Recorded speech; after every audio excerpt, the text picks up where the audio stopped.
Ready to fade up on Still Store with music in 5, 4, 3, 2, 1. Fade up on Still Store with music. Ready to dissolve to camera 2. Ready to mic and cue him. Fade down the music, dissolve, mic and cue him. Good afternoon and welcome to Bobcat Newsbreak. It's your boy Andrew Bryant, joined as always with Reina Caraveo. We're here to bring you the latest news from around campus, and we've got a really interesting show today. But now for our first story on the hour. Take camera 1 and cue him. The university's Board of Regents will meet today to discuss a new contract with several parties interested in replacing Chartwells as the main dining option for students who eat on campus. Play DDR and take. The Food Committee decided to end terms with Chartwells last Thursday when an investigation confirmed that horse meat was being served in the dining halls. University officials were unavailable for comment on any further details from the investigation, but they did say that all other dining halls have passed extensive health inspections. Many students have expressed a sense of urgency for the new decision to be made as their options have been narrowed and overcrowding has become an issue with the remaining dining areas on campus. In an effort to relieve that congestion, the university has made a temporary deal with independent food vendors in the quad, so they are now accepting meal trades as a form of payment. However, the quad is now experiencing problems with congestion, just like the dining halls. So this is really a very temporary solution. We'll have more on that later. Take camera 2, Mike and Cure. Campus police are still investigating the case of the missing LBJ statue. Lose it. It was reported missing from the quad early yesterday morning, with no clues so far as to who might have taken it or where it might be. When police tried to identify the suspects through video surveillance, they discovered that the cameras had also been stolen. As a precautionary measure, the university has now provided additional security cameras for other statues on campus, and also more cameras to watch those cameras. Ready to take to 2. Some students believe it could all be part of an elaborate prank, take camera 2. While others have suggested that metal thieves may be responsible. San Marcos police are also working in cooperation with the university to gather as much evidence needed to return the statue back to its rightful place on campus. The 300-pound metal statue depicts a young Lyndon Baines Johnson, the 36th President of the United States, as he may have appeared while a student at Texas State, then known as Southwest Texas State Teachers College. The university has offered Carnival Cruise Line tickets as a reward to anyone with information that leads to the return of the statue. If you have any details, please contact the campus police department immediately. Take camera 1, cue.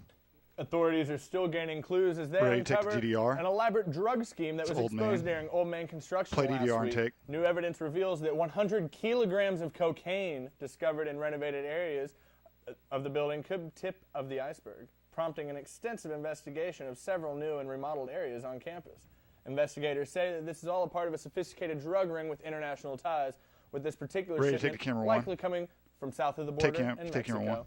They were unable to make any firm statements about which of these areas might be involved in the investigation, but all construction on campus has been postponed until further notice. In the last few days, several students have been removed from restricted areas on the campus. The PSA most of them claiming they were just looking for a sniff of the action. University officials were unavailable for comment on the situation, but they did say all the classes will continue as scheduled. We'll be back with more exciting news and updates right after these important messages. Play DDR and dissolve. Kill the mics. Camera 1, let's get that chroma key, the medium shot.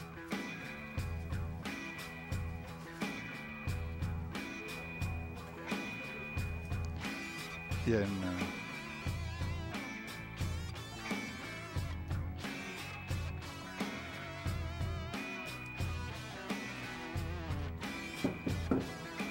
truck right if you would. Hey man, you got it? What's up? So how much? That looks pretty good, just hold it. For many individuals, this is an all-too familiar scene. If you are someone you know needs help, then the Hayes Caldwell Council on Alcohol and Drug Abuse is here to help you. Yeah, ready to come back to camera 2. The council is a non-profit organization offering an array of programs such as educational classes and outpatient treatment programs for adults and adolescents. It's never too late to make a change.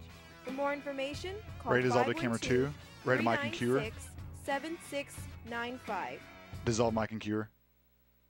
Back with breaking news. This just in. Ready to take camera 1 with chroma key. Officials are shocked and confused as to why it appears that time has frozen in the quad. We've never seen anything quite like this. Ready to mic and cure. Just a few minutes ago, it was reported that they first believed there was some sort of new trend in which students assemble in the quad and coordinate a freeze frame, until further inspection revealed that they seem to actually be frozen in time. And now we'll hear from Jordan Gaspare, who who is with our crew on the scene for the latest details. More from you, Jordan. Take camera 1, Mike and Kira. Thanks, Raina. And yeah, as you can see behind me, time is still frozen here on the quad. It's very bizarre and a bit scary, but we're really hoping that they will get to the bottom of this and come up with a solution fast. I've been told that several different types of scientists and government agencies are on the way, but as of right now, there really isn't a logical explanation for what we're seeing. Some students have given their theories, involving anything from magnetic fields to Mayan prophecies, but it's all speculation at this point. Police have told us to keep our distance, just to be on the safe side, and to be honest, I'm perfectly okay with following that advice. We'll keep you posted with more details as they come in, and now back to you. Take camera 2, Mike and Q. Just kidding. Thanks, Jordan. We're interested to see how this story unfolds, but unfortunately, that's all the time we have for this segment. We'll be back with more on that story for you in the next hour.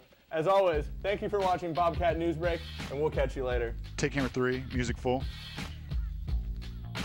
Ready to fade to black. Fade down the music, kill the mics, and fade to black.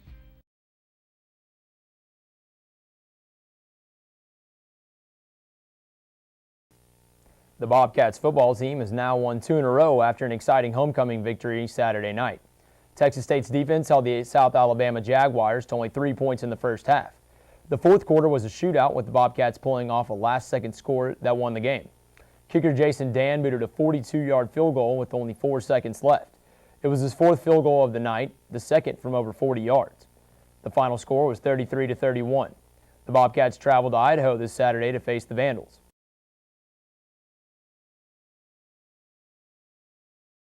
The university has just launched a website called TexasStatePresents.com, an online ticket service for the College of Fine Arts and Communication. The service allows users to purchase tickets for any Texas State Fine Arts performance. Along with ticket information, the website will feature an events calendar and an email newsletter sign-up. The website's launch is in conjunction with the opening of the Texas State's new Performing Arts Center on University Drive.